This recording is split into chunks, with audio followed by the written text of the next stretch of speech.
Hey, welcome to the Summit Host Hangout podcast, where you'll learn how to host a high-converting virtual summit that leads to your biggest signature offer launch yet. I'm your host, Krista from Summit in a Box, and I'm excited for kind of like a timely, unique topic compared to what we normally have on the podcast today. And if you've been in online business more than a couple years, you have noticed a shift in the past year of people being more and more skeptical and needing a higher level of trust before making a purchase or really wanting anything to do with you. And like we could go down the whole rabbit hole talking about that and breaking that down and complaining about it. But instead, I just want to get straight to the point today and talk about how to overcome this in part with virtual summits and like where summits fit in this trust economy we're experiencing today. And I brought in an incredible guest to have this conversation with. To give you some background before we dive in, Anthony Obi is a direct response copywriter and digital marketing consultant who's been helping entrepreneurs scale their businesses since 2007. His campaigns have generated hundreds of millions in verified sales, earning him the title $1 Million Copywriter. Who would not want that title? That's awesome. Anthony and his wife, Crystal, co-founded Life and Launches, where they help entrepreneurs build what they call high-profit, low-stress lifestyle businesses. But they're also homeschool parents of 5, and they recently launched Homeschool Money, a program aimed at helping 100,000 parents self-fund their homeschooling journey. And today he's here to share how virtual summits can be the perfect strategy for building instant trust and authority in this trust economy. So without further ado, let's dive in and talk with Anthony from Life and Launches. Welcome, Anthony. Hi, Krista. Thank you so much for having me on your show. It's such an honor. Thank you so much. I'm so excited to have you here. And like, just for everyone listening, we were kind of like reminiscing before hitting record, but like, I think we first got to know each other because you and your wife joined Summit in a Box. You hosted how many summits at this point? At this point, we just hosted our one. Yeah, we've hosted one summit so far. Yes. And then just through that caught my attention. I think there were maybe some bonus calls or something with that. Then started speaking at my summits and like, here we are. It's just like one of those things that was kind of meant to be. And I'm excited for this topic today. Like I said, I think this is really timely. I would love for you to just tell us a little bit more about your business and like what you do that helps you like see all of this happening kind of from like an outside perspective and be able to speak to it, especially compared to those of us who are more like reacting to it. Yeah. Well, just to first off, it's so funny because we bought Summit in a Box in 2023. Okay. And we planned on hosting our first summit. We planned on hosting it at the beginning of 2024, but we were just, after taking Summit in a Box, it was all of the modules, all the lessons were just like really, really good, really, really detailed, step by step. Everything was laid out so well that we were excited. And so we attempted to kick off this summit in early 2024, but then we just realized my wife was really struggling because we had a newborn. We had a newborn and he was still so young and she was nursing all the time. Sleep was crazy. And so it just kind of fell apart on us. So we actually we kicked it out a few months and wanted to do it, like start planning it and bringing it together during the summertime. Well, then because of all the stress my wife was under, just with like the physical stress from nursing, and this is our baby number 5. And so we have the homeschooling of the other 4, nursing a newborn and everything. My wife ended up getting shingles. She came down with she ended up getting the shingles and was just in a lot of pain, extreme pain for like 3 weeks or so until, antibiotics kicked in and everything. And she was able to recover from that. So that kicked us off like 3 months from the point of being able to, not 3 months, that kicked us out for another month or so from being able to start really seriously planning our first summit. So we executed our first summit for ourselves. I've helped other people with their summits, and I've been, helping people with their launches and events for years, but our own summit in a niche that we were new in, which is homeschooling. So we've been homeschooling for 13 plus years. Wow. But this was going to be our first actually like event or something we put together as a homeschooling family wanting to share and teach other homeschooling families. And the perfect way that we thought to do that was a virtual summit. The best program to help us fine-tune strategy and all that, Summit in a Box. So that's how we ended up with just, having done one so far, but definitely planning a virtual summit coming up as our second one. So yeah, just to start off with that, just wanted to share a little bit more about that, give a backstory on that. Now, more to your question on trust economy. And I just want to sort of like in your question of wanting to paint a picture of what being in a trust economy is and what that means for online business owners today. Well, it's first good to realize that we're in a trust economy. I think that's like foundational. And then understanding what that even means. I would define being in a trust economy as the understanding that the number one currency we are trading in today in online business is trust. Now, for me, that's not really scary because I learned from some of the best marketers and some of the best copywriters when I first started writing copy back in 2007. I learned from some of the best, and I learned how to do what I would just say all the things. And so all the things that were working then in 2007, I'm really happy and excited to say that those things are working today as well. However, I would say that today, if you're just getting started in online business or younger in it, you've been marketing online for a few years, you need to understand that things such as social proof are very important in your marketing. They're as equally important as setting a firm foundation in your messaging. So there's some things that you need to do in your messaging. You need to set a big idea for your marketing and for your brand and whatever it is, product or service you're trying to sell, virtual summit that you're trying to sell. You need to set that big idea, and it needs to solve the top 2 to 3 problems or pain points or predicaments that your target audience has. That is critical. And then you need to, the actual solution that you're offering in a virtual summit or through your product or service, you need to solve each one of those problems, those pain points with the features of your virtual summit or product or program. And those features need to produce benefits, outcomes. So each feature of whatever it is that you're selling needs to actually provide a benefit, an outcome, a result, a transformation for people. And that's how some people say, oh, you want to focus on benefits versus features. Well, they go hand in hand because it is the features that produce the benefits that we're selling. So with a summit, your features are the topics that you're going to present. So I would focus on making sure you have great topics, and those topics are the features, but they should produce an outcome or a result or a transformation for people who take the actions of following through on what they're learning in those topics. That's important, but it's also equally important to provide the social proof aspect of it. And that's the beauty of doing a summit. Whenever you do a summit, there's a lot of social proof that's sort of inherent and built in because you're calling on speakers and you're asking those speakers to mail for you.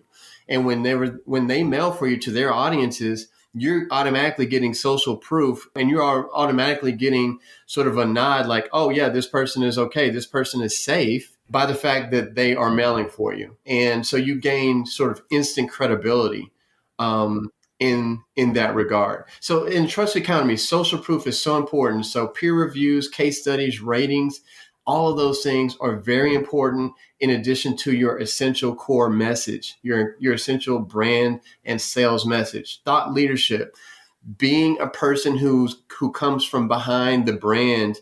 Big box brands don't work anymore. Even with people who are building a brand online, like a product or something like that they're really wanting to grow out and end up in stores, you're seeing more and more of those people with the founders of those brands showing their face on the actual boxes of products that are featured on the shelves of Target or whatever, right? Those products are moving faster because people are doing the brand owners are doing interviews, for instance. They're doing interviews on different people's podcasts and that type of thing. And that's how people are learning about these brands, learning the backstory of the founder and the story of that founder and how they came to discover this product or focus in on this product or service. And so in a trust economy, social proof is important. Thought leadership is important. Being an influencer of your own product is important. And transparency. Transparency is another key factor in a trust economy because transparency says, I am an authentic person. I have flaws. I make mistakes and I learn from those mistakes. But see, that doesn't scare me because those are things that I have been weaving into the founder's story since 2007. So whenever I write about the founder's story on a sales page, I want to get their story and I want to tell it in such a strategic way that I'm going to include a mistake that was made or whatever that caused them to stumble upon this discovery that led them to creating this grand solution. That's already baked in. That's already been built in since I've been writing campaigns since back in 2007. So that doesn't intimidate me that needs to be included today. It's just a doubling down and realizing that aspect of your sales message is really important, to be authentic and to strategically share some mistake that you made. And I say strategically because I've seen how this has played out. I remember being in a mastermind one time and a young lady getting up and sharing some personal things about herself that were just like, oh, no, that's not what you do. That's not what you do. But she was trying to be authentic, but you need to be strategically authentic. You need to be strategically transparent about where you are, what you're dealing with, or what led you to the creation of the product or service that you're now offering. And so not just sharing personal things, but strategically doing so. Oh my gosh, so much good stuff in there. And what's like standing out to me as I was hearing you speak to this, summits in a trust economy and helping them or helping use them to really fuel your business is that like you can't hide in your summit. And I see people do this all the time and it drives me nuts. You have to give yourself the opportunity to do this, to be in front of them, to tell the stories, for them to get to see the things you do well and the things you don't do as well, to hear stories of how you've helped people.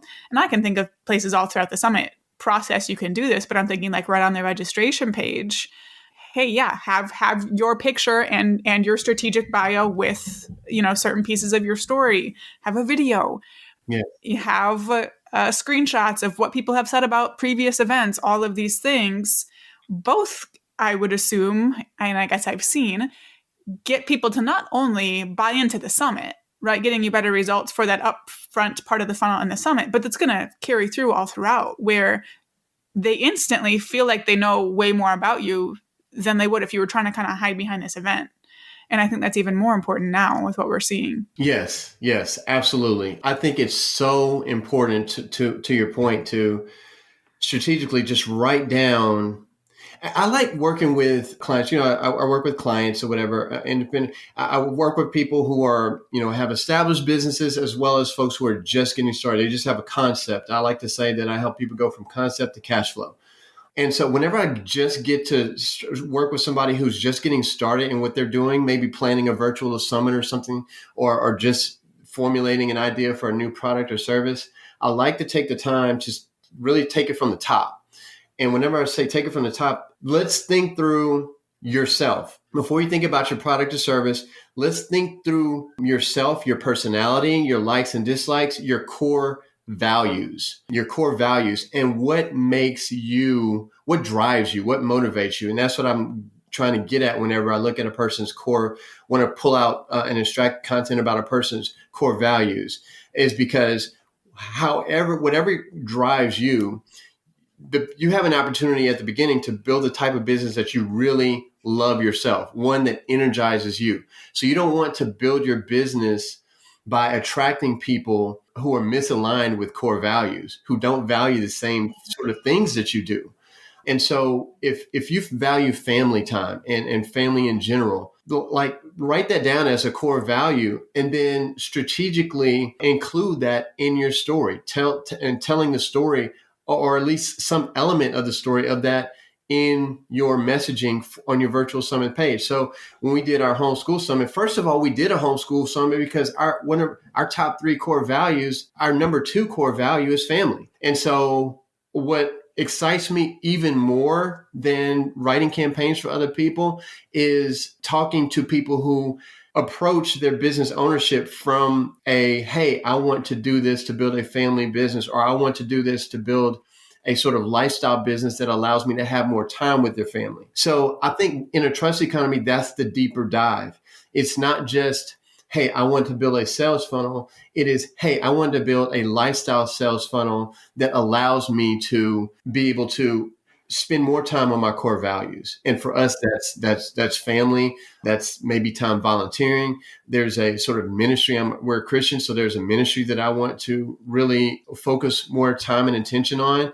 And so like that's really driving some of the work that I am doing in putting together a sales funnel for our own selves that is more automated, that would allow me more time to engage in other activities that sort of feed my core values.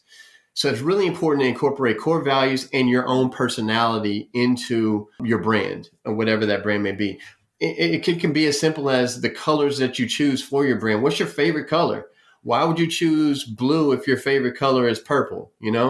Things like that. I love that you're talking about values. And I was kind of like, you were talking about it in one regard, and then I was thinking of it kind of like in a parallel of how much I have seen leading with my values build this exact trust that we're looking for. And it happens in all kinds of different ways.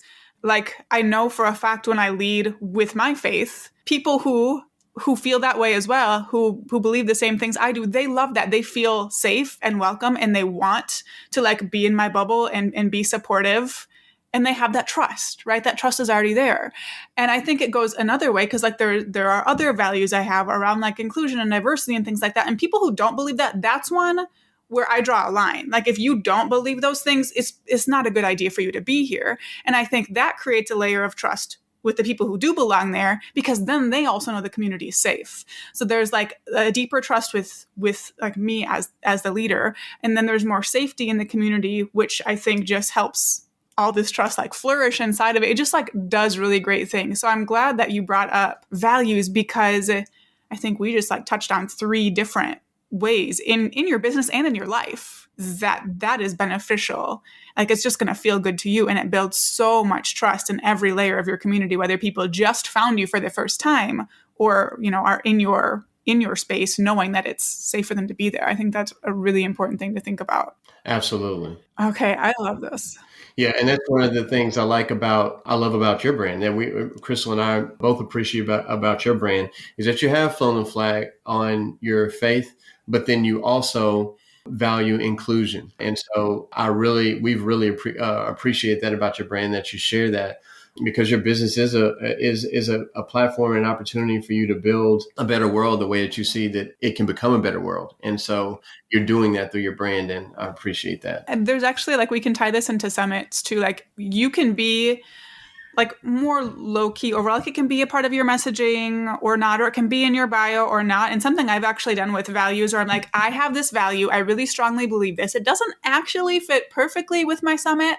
I don't care. I'm going to have a series about this anyway. And I've done that, I think 3 times up to this point, just in different summits. I had, we were teaching designers how to be like more efficient and profitable in their business. But I had sessions on sustainable design, on inclusivity as a designer, as designing accessible websites. Like, those didn't probably make their jobs easier, but I'm like, these things are important. I want this baked in, and you can do that with anything. So I think that's fun to think through. I love how your summit, Anthony, it's all together, right? Like, family is one of your values. The Homeschool Summit is about family. But even if your topic isn't as directly related, there are probably other things you can do to still make it fit and make it feel good to you and build that trust. Absolutely. Actually, it's so funny, because the first summit idea we had was not on homeschooling. It was actually on something that was sort of related to the pregnancy experience itself. So I guess, in the process of living out our values, we always wanted 5 kids, for instance. Okay. So my wife and I met in college. And when we met, we knew that we wanted 5 kids. We knew that years before we had started even trying to have kids. And so we've been blessed with 5 kids now. But to get there, 9 pregnancies, 4 miscarriages, and 2 near-death experiences. Yeah. Number 4, the first near-death experience was what we learned was a silent killer, quote unquote. That's what they call it, a silent killer. And that is postpartum preeclampsia, basically high blood pressure. It wasn't related to weight. It was related to the pregnancy experience. And that happened a couple of 3 months down the line after baby came. And that's why they call it postpartum preeclampsia. And so I rushed my wife to the hospital 3 different times in 1 week. And by the third time, I was so like traumatized. I was so like just scared because medication was not working and it was driving her blood pressure back up to like everything was double digits. So if it's supposed to be 120/80, hers had gotten to the point of 240 over like 150 or 60 or something like that. It was like stroke, heart attack, seizure level. And they did that 3 times in 1 week. It was very scary. So anyway, we ended up moving forward and moving past that when experienced 3 more miscarriages. And then we went through, and then she got pregnant, carried him to full term. And that's how we ended up with number 5. After number 5, guess what? Within 6 days, I had to rush my wife to the hospital with a kidney infection that had went septic. So my wife actually had sepsis. And as you know, sepsis, you hear about a lot of people in history that say that they bacteria or whatever, and they got sepsis or whatever, and they died. Like that's a killer. So one of the top 2 out of 3 killers of women postpartum, my wife dealt with in the last 2 successful pregnancies. And so we wanted to do a summit on postpartum care, and it's still a great topic to do one on. But we haven't done that one yet. So yeah, you could do a summit on the beautiful thing about doing virtual summits is that you can do a virtual summit on a lot of different topics. It doesn't have to be a core business. It could just be something that you're passionate about. And because summits have such built-in monetizations, you can monetize just with the ticket sales itself, just to get an important message out there. So I don't know. I was just inspired to think about that because you said what you said previously, and it just spurred that thought on, we wanted to do this summit on postpartum care, and we're just so busy we haven't returned back to it. But it doesn't have to be something that's directly related to your core value or even your core business for that matter. I think that's how I got off on that tangent. Man. And again, if we circle back to like the trust piece of it, there will be that instant trust there because you guys have that power of, I'm sitting here at the edge of my seat listening to this story. People are coming because they've experienced it or they're worried about it or whatever. Like there's going to be that instant trust and connection. I love that. Yeah.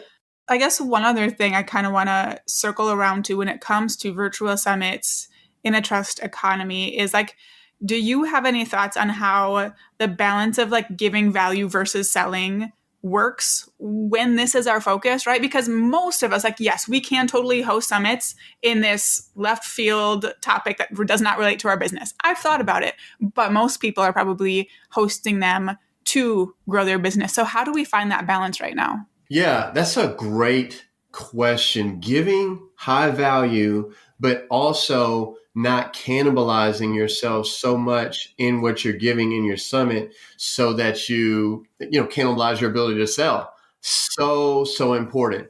And so what I always say with that is write it down. Write down. You have to start with strategic topics. You have to think about your topics. And to do that, again, I always start at the top. The top is, what is the goal? What is the outcome? What is the result that you want people to be able to achieve? Maybe through your product or service that you're trying to ultimately sell. And even through the paid, through your monetizations. I mean, what are you trying to sell through your monetization? So if it's the all access pass, what do you want to include in the all access pass that will bring the transformation?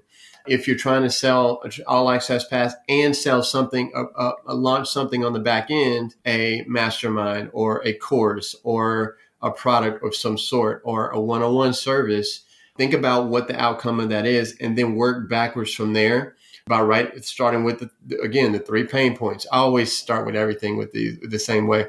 Start with the 3 pain points, the 3 problems, the 3 roadblocks that people have in order to achieving that goal, achieving that result. And then think about topics across each one of those pain points that would sort of help to mitigate or remove those barriers or boundaries, but not, those would be topics that you want to have other people speak on, but not necessarily the direct solution or whatever that you're trying to solve for and that you're trying to sell on the back end.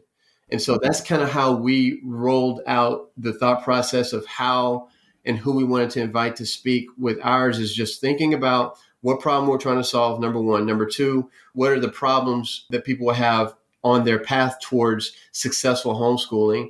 And then let's think about, write down those topic ideas. And then we also thought about the life cycle of homeschooling. Okay, so that's another way of solving for this problem. Well, we always know, we know that most people are going to be in the beginning stage of whatever it is you're selling. Most people are going to be at the beginning stage of whatever it is you're selling. So you're going to have less people who've been using products or services maybe in what you're selling for 5 to 10 years, and then even less people who are experts in what you're doing. So you want to build your summit around the beginners. That's usually the case with a lot of things. So you want to attract those people who are, definitely build a lot of messaging around beginners and a lot of topics around folks who are just starting off on whatever process you're trying to sell. And then think about, again, topics that complement what you're selling and not competing or cannibalizing what you're trying to offer on the back end. And so that's how we approached it. And I think that's a good approach, if that makes any sense. Oh, for sure. Like when I think about it with like what I do, I teach the entire deep dive process of hosting summits. I can't host a summit about that. Like I can't teach people in a summit what I can teach in my course, but I can teach them the beginning, right? I can talk to them about, I can look at what are their pain points they have with getting started with the summit, what things are really holding them back, what do they need to do at the beginning. There's all my summit topics, and I can add so much value with that. I can remove so many barriers. I can get them started, but it didn't take away from my offer at all. It just added a ton of value in the front end. So I think that applies to probably most people. Yeah, exactly. Especially when what you're offering, like your summit in a box, there's so much in there. There's so many lessons and so many steps that need to be taken. And that's what's great about your program, is that you took such a detailed step-by-step approach. You're not going to be able to exhaust or cannibalize your offer of Summit in a Box by talking about Summit in a Box in any one sitting or 2 sittings or 3 sittings even, because there's so much there. So yeah, whenever you build out a product or a program, especially like a course, you have to be concerned about that, cannibalizing your offer, but not whenever you've built a course or a program that's very step-by-step and very action-oriented. You can do a lot in talking like on the free area of your summit, just as like the free videos of your summit. You could do a lot by just, setting the stage and talking about why this step is important before you even get to the how to actually execute on something, right? Because that's such a big part of selling, is talking about why you do things the way you do, instead of just talking about, okay, now here, take this step, and this step.